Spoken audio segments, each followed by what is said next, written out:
No Purpose Without Love is a podcast dedicated to helping you find purpose through the relentless pursuit of God's love. The unfortunate reality is that we are born into a world that does not know God. Since God is synonymous with love, to be without God is to be without love. This podcast aims to bring light to the dark areas of your life so that you gain a deeper connection with love as a person, more affectionately known as Jesus. Jesus spoke often about the kingdom of God, and in the kingdom, love is the why behind everything that exists, including our purpose. I am your host, Dave Guresso, and my hope and prayer is that you will experience the overwhelming love of God so powerfully that you will become love to a world that is still very much without love. God has given me the ability to provide the spark, but He wants to fan into flames the purpose that He has for you, which always leaves a trail of breadcrumbs leading right back to our Father and Creator. Please remember to follow this podcast to continue receiving notifications about new episodes as they're released. Now let's get fired up. Hello and welcome to the No Purpose Without Love podcast. I am your host, Dave Guresso. Today I have with me our guest, Miss Kim Granata-Clark. Kim is a certified applied ergonomist. I'm saying it wrong. Help me out, Kim. Ergonomist, and received a certification as a remote ergonomics assessment specialist in 2020. She has a master's degree in human factors and ergonomics and bachelor's degree in occupational therapy from San Jose State University in California. Kim has conducted ergonomic evaluations as an ergonomic specialist for close to 20 years in many Silicon Valley, California companies, and looking forward to serving in Tampa, Florida. Kim loves to find ways to reduce or prevent discomfort in a client's work area.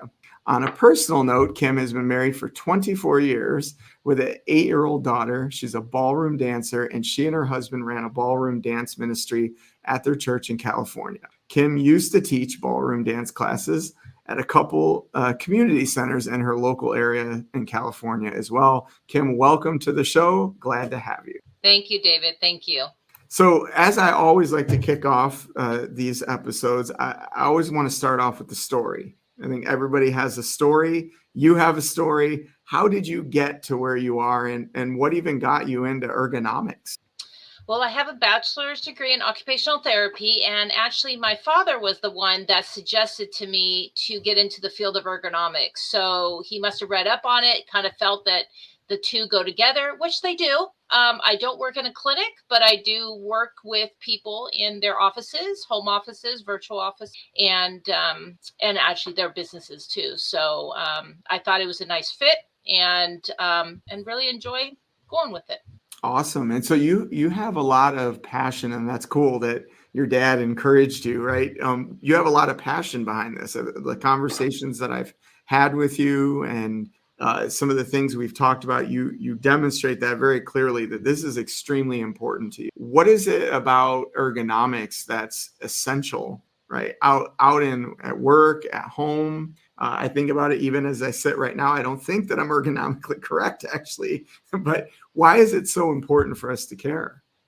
Ergonomics, if you don't have the right posture while you're working on the computer, you're going to start having back pain, neck pain. If you're always staring at your laptop, sitting in coffee shops and looking down at your laptop, over time, injuries happen over time. It's not something that just hits you right then and there. It's a needle in a haystack. So I'd love to work with people, make sure that they're set up at their workstation, because a lot of us are working from home. A lot of us are working in awkward positions. And I want people to not be going to their doctor and the chiropractors all the time. Not that I'm trying to take money away from them, but at least try to have good posture while you're sitting at your computer and working on your workstation. And I'm certain that COVID played a huge role in how that has evolved over time. So what have you run into now since COVID started and more people started working at home? Has that been a challenge? It has been a challenge because people don't have their equipment that they had at their office. Now they're at home with not the equipment that they bought. Some employees allowed them to take their chair home, allowed them to take their keyboard and mouse home. Some did not. And so they were left with whatever they had at home and to go out and buy products that they don't know much about.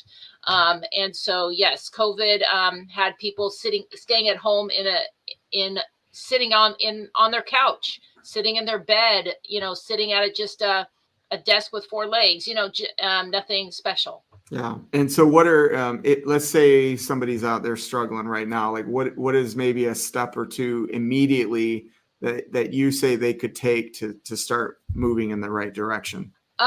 First and foremost, stand more during your day. We sit too long. Put a timer on your computer, on your watch, and stand every hour. Even if it's for 10 to 15 minutes, even if it's a micro break, just stand and get moving. If you're on the phone, you're on a conference call, you don't have to be on the computer. Step away and stand up and walk around your office, walk around the area that you're at, and not be sitting. Excellent. I love that. I think having those desks too that raise up certainly help, because even now, like, I want to stand, but I feel like I'm going to be looking down too much. So yeah, great. That's great. I believe that just experience in the past has shown me that, yeah, getting up and getting on your feet, it even brings a little bit of energy to the situation that maybe is lacking otherwise. So let's shift direction just a little bit. You're a person of faith. Talk about your relationship with Jesus and how has that impacted your journey so far as an ergonomic specialist? Well, it's a great question. I moved out here to Florida a couple years ago from California. I was working for a couple companies out there, being an ergonomic evaluator, being the top evaluator out there at some of those companies. And I came here to Florida, and not many people have heard the word ergonomics, don't know what it means, or they know about it, but haven't heard the word itself. So I had a lot of growing to do, and God has really stretched me, and I want to give up many times, but I just keep praying about it and hoping that I'm following his direction. I'm hoping that what he's giving me is the tools to build my own business. Unfortunately, I haven't yet found a job in ergonomics, so why don't I just start my own company and build from there? So it's been a lot of stepping stones, and he's been there, making the steps and helping me up that ladder. Yeah, that's awesome. It is challenging. That's one of the things that we don't talk about enough is, with entrepreneurialism too, is the challenges, the ups and downs, that sort of that emotional roller coaster that entrepreneurs go through as they're developing something, and is not for the faint of heart. You and I have talked about that. And I think a lot of times out there, we talk about social media and the highlight reels that get posted.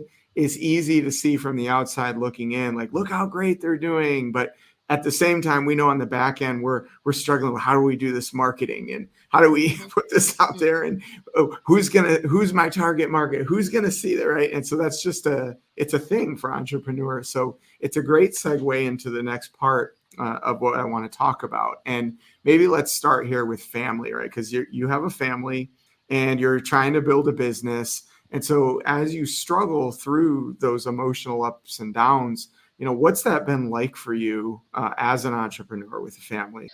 It's been a struggle. Luckily, my daughter is 8 years old, so she's at school. So I have good 8 to 2:30 to get my work done, and my husband and I trade off going and picking her up from school. So my job is pretty much done at 2:30, and then come pick her up, bring her home, and then maybe try to get another hour in while she kind of de-stresses, from being at school. School can't be stressing, right? But it probably is. It can be. So yeah, I mean, just being there. And then I also have a father-in-law that lives about 15 minutes away from me. And so sometimes I have to take him to doctor's appointments. Sometimes, something comes up. So you work, and, your business keeps going, but you need to run with it. If, doctor's appointments come up, or, you just, the kid is sick, you just have to run with it. And you might not get in an 8-hour day. You might have to work a 10-hour day in order to get your 8 hours. And, maybe do a little bit on the weekends and such like that. So it is a challenge. I'm not full-time employee and full-time working on my business. So I value my family. I value being a mom and being a wife. And sometimes I just let it go, and my business will always be there, and always there's something to work on my business. But family is really important to me too. It is. And I love that you have that heart posture, Kim, that, you put your family first, because, not in every situation, that's not always the case. Right. And so I know that your daughter knows that she's loved because of it. And one of the benefits that you point out is the flexibility, right, of being a business owner. Is it does afford us the flexibility to make decisions that align with the other parts of our lives. And I think what we're going to discover, you and I both, with our families as we go down this journey, is, right, we're going to learn things from the business that we're going to be able to help our children grow up with the wisdom and knowledge that we've gained. And then they're going to learn some things, and we're probably going to learn right back from them. I already noticed that happening. Right. But Good. So talk about, you talked about kind of having down days, I think, at one point. What kind of things do you do when the going gets tough? Oh boy. Cry. I just try to find, try to find something that motivates me, something that makes me feel fulfilled, and find something to do in my business that fulfills me. Yeah, so it's getting recharged and finding that thing that even used to inspire you, maybe that you lost sight of, right? Yeah. And then reigniting yourself with that. Mm-hmm. So can you think of some ways in which some things that do inspire you that way? Like what does that for you? How do you really reignite that fire, so to speak? I go out for walks. I walk around our neighborhood, think about things. I listen to Christian music. I listen to music in general, and just sometimes I try to get out in the mornings before I start my day, get out for a walk. Doesn't happen all the time. But that gives me rejuvenation and gives me going for the day, and gets me thinking about, what's the next thing for my business? Where do I need to go? And I am in many networking groups. So the networking groups kind of give me a high and helps me to grow.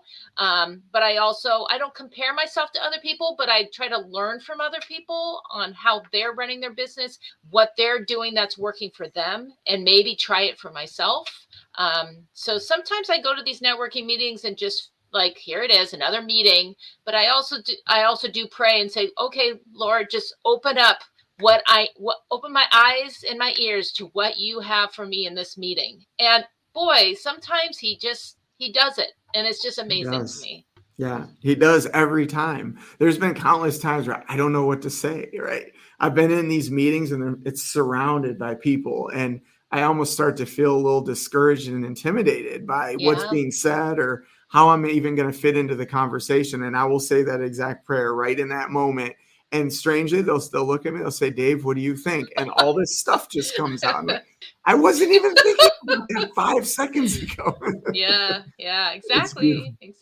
But that's good, right? So I'm hearing you talk about taking a walk, and there's something else I want to say about that in a second, but also the wisdom that we gain from others who have gone before us. Yes. One of the things my wife was telling me recently is that when we're struggling or we feel stuck, a lot of times the way forward is to go reach out to somebody that's already where you want to be and listen to the wisdom and insight that they share, because often they'll help us get unstuck because they bring to life or reveal things that you're not currently seeing, because they've already walked down that path and seen sort of those proverbial landmarks that are out there that maybe we haven't even got that far down that path to see it. Right. So that's good. That's a gold nugget. But as far as taking the walk, I love the scientific aspects of how our mind works. And so I'll share this little tidbit for those listening. Inside our brain, right, we have this limbic system, which really deals with our emotions. And then there's this prefrontal cortex. It's the part of the brain that sits right here at the front of your skull. That is the part that deals more with the logic and the creativity and some of our ability to sort through some of the struggles or particularly the complex decisions that we make, especially as business owners. A lot of times when we're having that down day or we're struggling emotionally, or maybe things happen in and around us, right, that are causing that, it fires up that limbic system and our emotions start running rampant. And for those of us who maybe have some really difficult things that we're battling with, that can almost override the operating aspects of the prefrontal cortex. But by taking a walk, like you're talking about, Kim, what a lot of people don't realize is that it starts getting blood flowing again, and it actually begins to move that into that prefrontal cortex and cause us to start getting some of that sort of logical mind back, and it lessens some of the heavy emotion that might be getting in the way of our creativity. So I think this is something I've learned recently that I have found to be effective. And so when you said that, it's like, yes, that's huge, right? Especially when you're feeling that down day or you're discouraged, get out there, take a walk, go do some exercise. Right. And you will probably realize that by the time you get back, the thing you maybe felt stuck on or you were so caught up in your head, it's a little bit easier now to get out of your head and start moving forward with the project or whatever it is that you're working on. That is so true. So true. Definitely so. Yeah. So thanks for sharing that. So what else do you do that sort of balances the load? Because you had talked a lot too about there's things going on with the family, there's things going on with the business, and I'm sure you've got other things outside of those two categories in your community. How do you best balance that load on a day-to-day basis? Or is there such thing as balance? Oh, yeah, that's a controversial topic. Is there balance between life and work, and between personal life and business life? I'm a note taker. I take notes. If something comes to mind, I write it down on my pad of paper. And I, like, at night, I try to write down things that I'm going to do the next day, something I want to accomplish. And I'm a checkmark person. I love to check things off and that I've got things done. So trying to find that balance. I feel like, lately I've been out of balance. I spend more time on my personal side versus trying to work on my business. So I just tell myself, okay, I need to work on one thing for my business every single day. And so when I write my notes, what I want to accomplish or the day of the actual day, I write down, hey, I want to work on my website today. But I keep it open. I don't say specifically, I want to work on this. I kind of like, I want to work on my website, not like, oh, I want to work on my about page. But taking notes, thinking about what I want to accomplish for the day, and then look back at the end of the day and say, hey, look at all the things I've accomplished. And then I feel a little bit more balanced. Yeah, well, one of the great things too about taking notes and creating a list is it gets it out of your head, because sometimes it can be really scattered in there. So that's kind of like the nugget I get from that is like, wow, like how can I clear or declutter my mind? Yes. It's simple. Just get it out on paper, and then you don't have to constantly try to remember it all the time. That is so true. I'm only getting older. I keep forgetting things.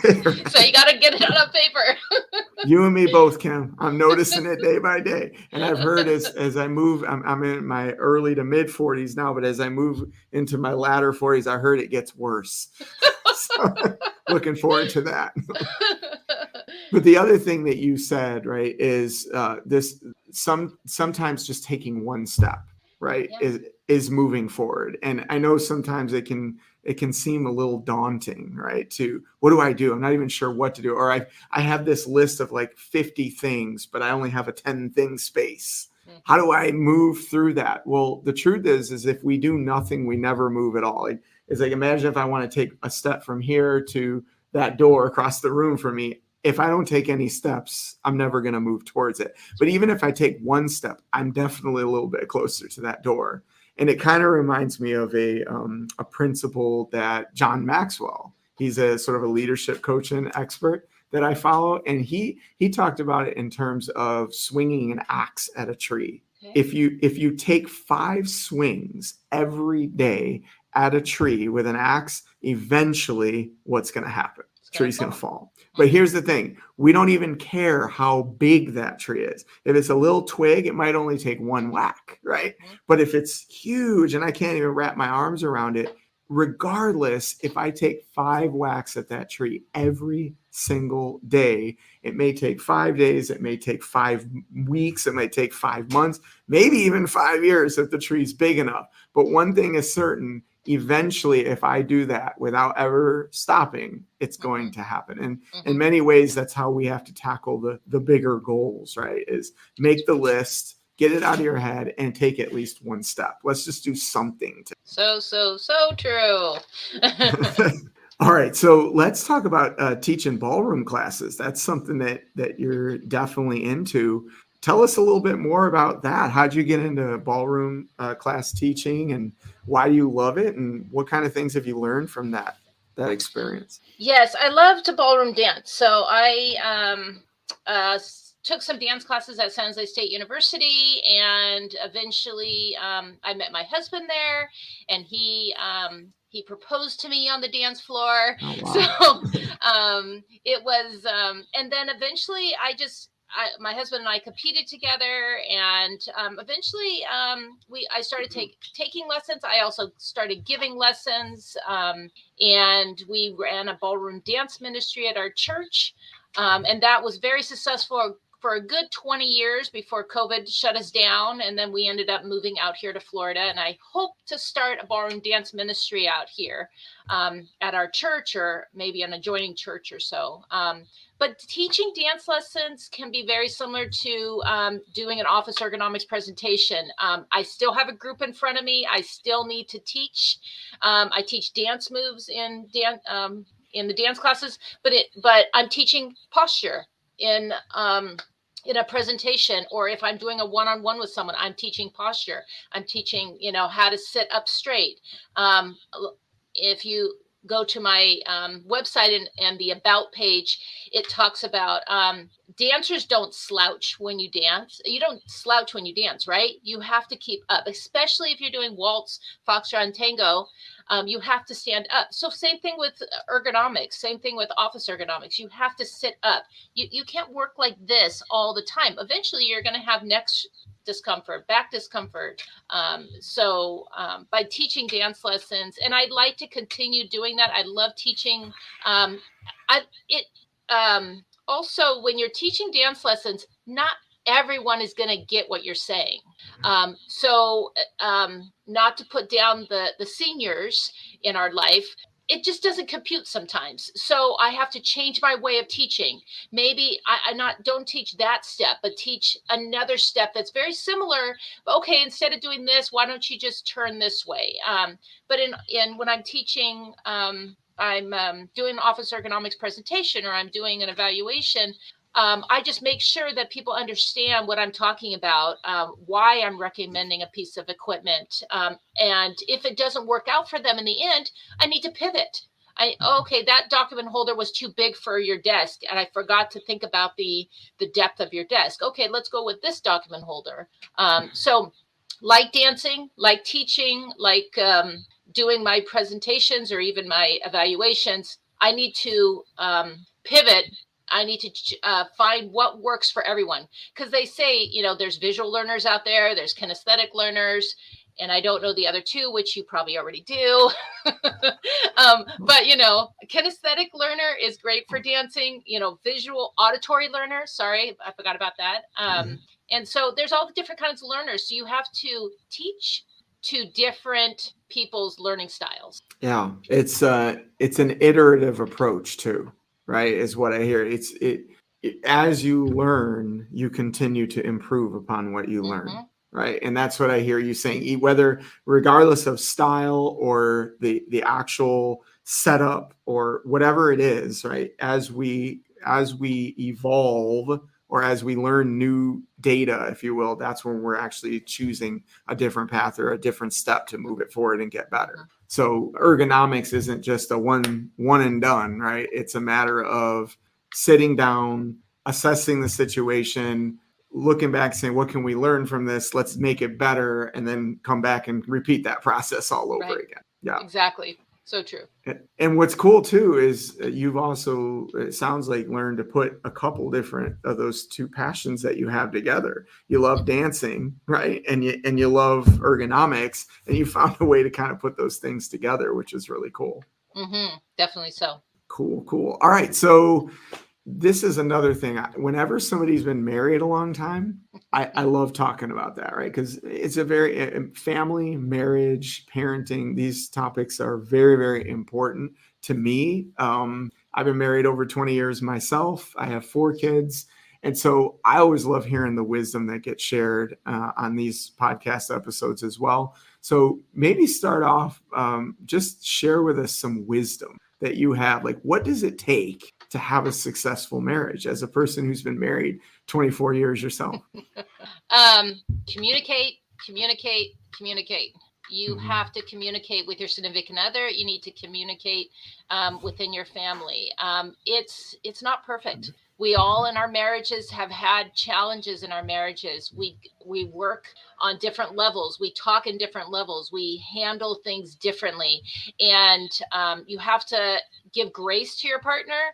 And also you need to know the whole story. You need to know where they're coming from before you react to it, which I have problems with. I go instead of stepping back. Okay, why did you make that decision? Why did you choose, to do that? So I think communication is really important. Within our marriage, I said divorce is not a thing. We're going to work through it, and whatever it takes.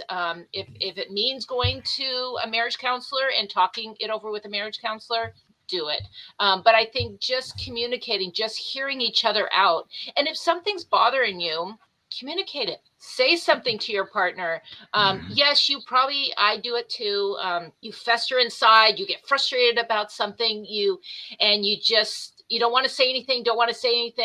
But then at some point you're going to explode, and it's even a worse situation than if you just handled it when it started to bother you. So communicating, I think, is really hard. And I think even personally in my marriage, we moved a couple years ago. Our marriage has changed from when we lived in California to where we live in Florida. It's just different. Communication is different, living in different places, both trying to look for a job at the same time, I just have one daughter, and we have one daughter. So marriages change throughout the year. I started talking to some other friends of mine who have, longer marriages, and I asked them, what's wrong with us? Why is it, and they felt the same thing. They went through a lull in their marriage that, things happen. It's not perfect. We're not perfect. Marriages aren't perfect, but we, like we said earlier, one step at a time, one connection at a time, one conversation at a time. Yeah. And that was the first thing I thought when you said it's changing. And I said, I was thinking in my head, does it ever stop changing? Right? Because it's a constant evolution. That's been my experience as well. And it does. It just like that roller coaster with building a business, building a life works the same way, right? Yes, especially with another person. And you said so much there, Kim. I don't think I could keep up with all the things that were going off in my mind. But one big one you said is communicate when you are holding on to something. Yeah. That one will really get you if you don't, right? And it has the potential to create real problems in a marriage when we hold on to the stuff. But the real question that I think needs to be asked when that happens is, what is the cause of the person, either side or both sides, wanting to hold on to that? A lot of times it comes back to a history of some sort. When I said this happened. Or when I didn't say this happened, right? Or if I can even, dare I say, control the situation by saying or not saying this or that, then I can avoid this from happening, right? And we play these little mental games. And in the end, all we're doing is we're breaking down that level of closeness with our spouse, right? And that actually degrades the relationship, especially if you're talking about doing this over years and years and years. But there is one other thing that you said, Kim, and if you have anything to add, please feel free to stop me and add in. But the word grace that you said, Oh, I, yeah. I do not believe that everybody listening even understands what does that even mean. So break that down for us. Like, what do you mean by giving grace? Just letting people, letting your spouse tell them their point of the story, where they're going with their, why they made the certain decision, why are, when you're deciding what are you going to do this weekend, well, you give them grace. Okay, you hear what they have to say, here's what I will have to say, and then okay, this weekend, why don't you go, let's go with what you want to do this weekend, and then maybe next weekend we could go, hit that errand I wanted to do or something. Mm-hmm. But if you don't give grace to each other, then it's going to be a constant battle to each other. Yeah, it's really, it comes down to, I had a conversation yesterday about listening and the importance of listening. And sometimes we don't do a good job at that. We can't even get to the point to give the grace because we haven't even heard. Yes. Listening is so hard. My pet peeve is being interrupted because, people are, I get it. When you're having a conversation, you're trying to think of the next thing you want to say, but then I get interrupted and I couldn't finish my thought. So yes, listening is very hard. I'm trying to teach that to my daughter. She interrupts all the time. So it's really, trying to find that time that someone talks, you listen, and then what do they say? You have one mouth and two ears. 2 years. So there's a reason for that, right?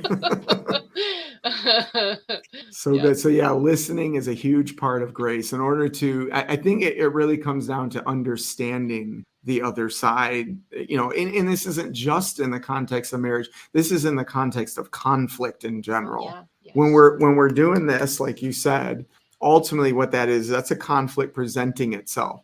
In order to move through that, it's really difficult if I'm not willing to listen so that I can understand the other person's point of view. Right. And once I begin to understand, now I can address what it is that they're feeling or what it is that they're saying. And maybe we have a better shot at overcoming the conflict. Mm-hmm. All right. So as we wrap up, Kim, if you were to go back and just start over, this is a question I've been asking everybody in all my interviews. And thanks to my good friend Donna Edmond, who I spoke to several episodes ago, who gave me this idea. If you could go back and speak to your 20-year-old self using all that you've learned and all the wisdom you've gained since then, what would you say? Be bold. Get out there. Do what you want to do. Don't ask questions. Take as many classes as you can. Be with people. Just be a constant learner. I put that as my New Year's resolution for the last couple of years. Be bold, because I can be shy. I don't want to ask questions, but being bold, stepping out of my comfort zone and get out there in the world, because entrepreneurship is not for the calm people and people that are quiet. You have to be bold. You have to get yourself out there. You have to, explain what you do, give people a business card when they're talking to you. But I think my 20-year-old self, I would just say, be bold, step out there. Once in a while, it's going to be uncomfortable, but step out there. If it's really uncomfortable, you're going to step back into your comfort zone. Yeah. But you learn a lot when you're out of your zone too. So true.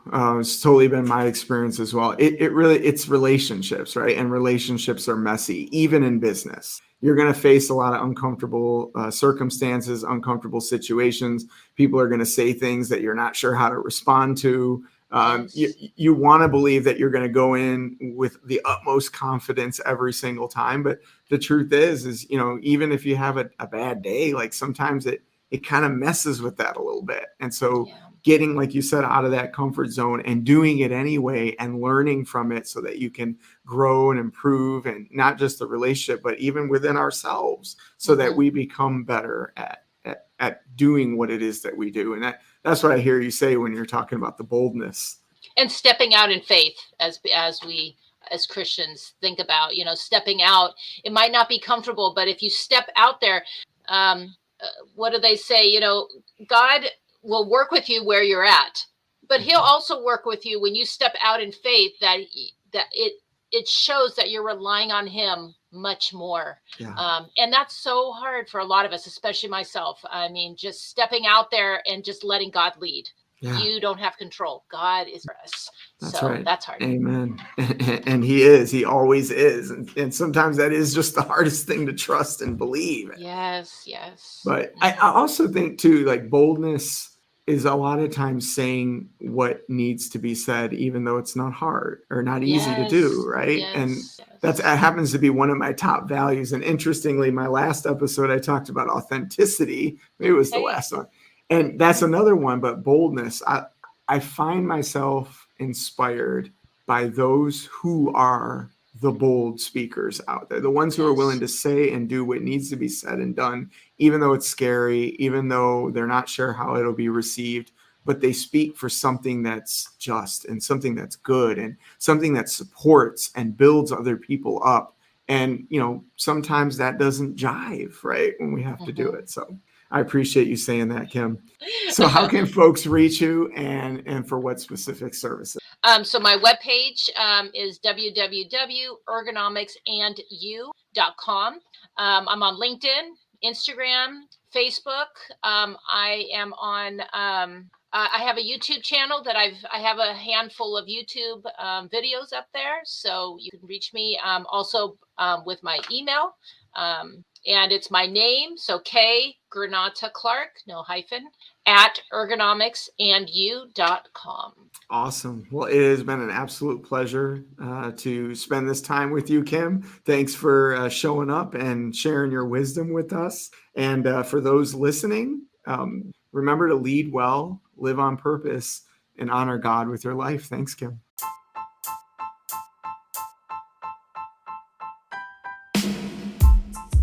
Thank you once again for listening and supporting the No Purpose Without Love podcast. If you like what you've been hearing, please remember to follow this podcast to continue receiving notifications about new upcoming episodes. For more information about how to start your own purpose-filled journey or to get in touch with me, you can start my online course by going to courses.beaconleaders.com, or you can email me at info@beaconleaders.com. You can also visit my website at www.davideguerreso.com.